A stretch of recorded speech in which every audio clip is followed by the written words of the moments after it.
So during the month of April, I started this little basket and finished that up this past weekend. And you can see the little basket I made, and they just actually came in. I got one, tried it out first. And as you see, it came in today from Amazon. I'm so excited that we'll be making those next week as well with my grandsons who are ages 8, 10, and 12. But last night I got on another of my projects, and I had ordered these little wooden bookmarks called Crafted Egyptian Wooden Bookmarks. They were also on Amazon, and you can see there's some of the Egyptian gods and goddesses.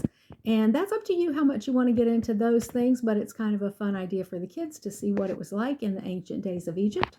And I decided that I would use these paint pens, which I did. Now they would bleed a little bit onto the blank wood, so I kind of filled in at the end with these gel pens, this gel pen set that's like this huge set. I think I paid about $10 for them, but that's been a year or two ago, and it's got all the colors and things, so you might want to check that out. I'm pretty sure those are Amazon purchases as well. So you see the different ones, and I decided to do this female one right here, and so I painted this last night with the paint pens. There you'll see a image of her all complete, and that will be one of the projects that we'll do with the kids. It took me about 45 minutes. Of course, I was being pretty careful in what I did, so depending on the ages of your kids and their interest in art, they'll spend more or less time on that. I would allow at least 30 minutes. And then I added the little top to the bookmark, which comes with the set, as you see right here. There were orange and blue ones in mine. So that'll be a fun thing to do.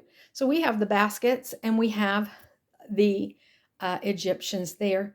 And then if you noticed in my basket, you'll see the little frogs. Those are little shoot across the room frogs. I think there's 20 of them. And those will just be a fun little aside. And we can talk about how Egypt had some worshiping of the frogs, but also how God used the frogs, the plague of the frogs, in the book of Exodus. So we'll talk more about that, and I'll share some of the other ideas and project things I have with you at a later time. Thanks for joining me. Don't forget, follow me on my Facebook page at mygrandmacamp.me.